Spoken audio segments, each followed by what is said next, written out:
इस फोनोलॉजी इन स्टाइलिस्टिक्स।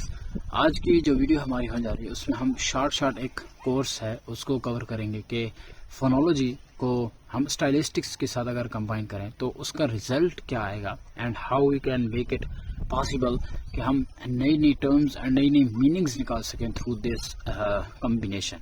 तो आज की वीडियो भी अगेन काफ़ी इंपॉर्टेंट होने जा रही है। अगर आप अल्लामा इकबाल ओपन यूनिवर्सिटी किसी भी यूनिवर्सिटी के सेमेस्टर 5th सेमेस्टर में हो MPS इंग्लिश के, तो बुक है स्टाइलिस्टिक्स, उसका यूनिट नंबर 2 का ये फर्स्ट क्वेश्चन मैं पढ़ने जा रहा हूँ एंड उसका मैं आंसर भी आपको समझाऊंगा। कंसेप्ट क्लियर हो जाएंगे इंशाल्लाह इन 4-5 मिनट्स के अंदर, आपको काफ़ी हद तक फ़ायदा होने वाला है।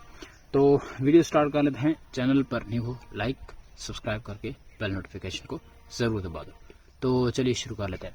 सबसे पहले अगर हम बात कर लेते हैं फोनोलॉजी को लेकर। फोनोलॉजी क्या है? ठीक है, फोनोलॉजी जो है is a study of the sound system of a language. एक लैंग्वेज के जो साउंड सिस्टम होता है, ठीक है, साउंड प्रोडक्शन को लेकर जो डिस्कशन करते हैं वो क्या कहलाते हैं, वो इस फील्ड के अंदर आते हैं, यानी वहां पर हम इनको देखते हैं।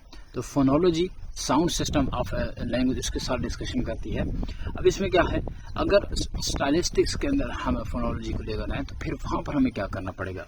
तो स्टाइलिस्टिक्स में phonology looks at how sounds like rhymes, rhythms, alliteration, इसके अलावा स्ट्रेस हो गया, इंटोनेशन, ऐसी जो साउंड्स होती हैं वो क्रिएट मीनिंग कैसे क्रिएट करती हैं, मूड कैसे करती हैं change, and beauty in a text, और ब्यूटी किस तरह एक टेक्स्ट की खूबसूरती को किस तरह इंक्रीज करती हैं, वो भी हम इन्हीं चीज़ों के अंदर देख रहे हैं। तो मल्टीपल थिंग्स आ जाती हैं यहाँ पर एंड वही चीज़ें हम यहाँ पर देख रहे हैं। ओके, अब जो राइटर एंड पोइट्स हैं वो क्या कहते हैं, और यूज फोनोलॉजिकल फीचर्स, वो फोनोलॉजिकल फीचर्स जो स्टाइलिस्टिक्स के साथ कवर अप होते हैं उनको यूज़ करते हैं। किस लिए करते हैं वो हम देखते हैं।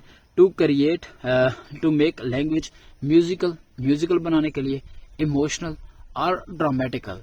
लैंग्वेज के अंदर कहीं पर कोई स्क्रिप्ट है, उसके अंदर ड्रामा ऐड करना है, इमोशंस ऐड करना है, या फिर म्यूजिकल वे में ऐड ऑन करना है कुछ, तो उसमें आप क्या करते हो, फोनोलॉजिकल फीचर्स जो स्टाइलिस्टिक्स के होते हैं उनको यूज किया जाता है। अब आ जाते हैं कुछ की features of phonology with examples में आपको समझाता हूँ कि कौन कौन से इसके की फीचर्स हैं। तो सबसे पहले तो आ जाता है अलिट्रेशन। अलिट्रेशन मतलब होता है केम स्टार्टिंग साउंड, ठीक है, सेम जो स्टार्टिंग होता है, सेम स्टार्टिंग साउंड, यानी स्टार्टिंग जो साउंड होती है किसी भी लैंग्वेज में, यानी नज़म हो सकती है, पोएम हो सकती है, लिटरेचर हो सकता है, कुछ नसर वगैरह, तो उसकी जो स्टार्टिंग लाइन होती है, स्टार्टिंग साउंड होती है, वो सेम रहती है through out the course, through out the नज़म, ठीक है, through out the poet, through out the poetry. तो इसको क्या कहा जाता है, एलिट्रेशन कहा जाता है। अब इसकी मैं एग्जांपल देता हूँ। while I nodded nearly napping, suddenly there came a tapping। अब यहाँ पर क्या हो गया, स्टार्टिंग जो है वो भी मिक्स हो रही है, मैच हो रही है। तो एलन पॉय की ये नज़म का है, ये क्या कर रहा है, एक स्पूकी रिदम क्रिएट कर रहा है। अब इसके बाद जो हमारे पास दूसरा आ जाता है वो आते हैं एसोनेंस। एसोनेंस में क्या होता है, वावल्स जो होते हैं वो रिपीट होते हैं, रिपीटेड वावल साउंड्स हमें यहाँ पर देखने को मिल जाती हैं, जैसे हमें एक वजन पड़ता है उससे, और इसकी वजह से क्या होता है, सॉफ्टनेस और म्यूजिक बनता है। जैसे हियर द मेलो वेडिंग बेल्स, ठीक है। अब यहाँ पर क्या है, वावल्स अगेन एंड अगेन यहाँ पर रिपीट हो रहे हैं।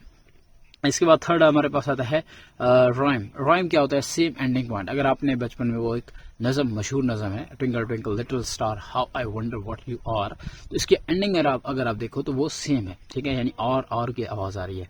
तो ये क्या होती है, राइम होती है, जिससे जो चीज़ अच्छी भली लगती है थोड़ी सी।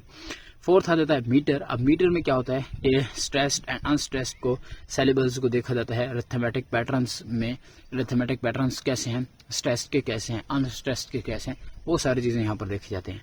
एग्जाम्पल में Shakespeare's sonnets often use iambic pentameter. Pentameter होता है आयम्बिक पेंटामीटर, जिसमें क्या होता है 10 सेलेबल्स वीक यूज किया जाता है, फिर स्ट्रॉन्ग जो है बीट आ जाती है। तो ये एक डिफरेंस रहता है थ्रू आउट जो शेक्सपियर के सोनेट्स होते हैं, ड्रामे होते हैं।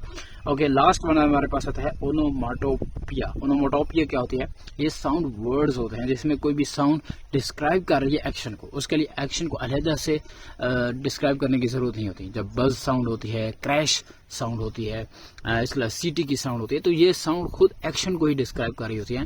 तो इनके लिए अलहदा से कोई एक्शन मतलब मीनिंग नहीं निकालना पड़ता कि ये साउंड इस तरीके से वर्क करती है, ये इस तरीके से वर्क करती है। तो वो सारा थ्रू आउट द साउंड हमें समझ लग जाती है कि हाँ ये इसका ये काम है, इसका ये काम है, and so on. So this is it. See you in the next video. Thanks for watching.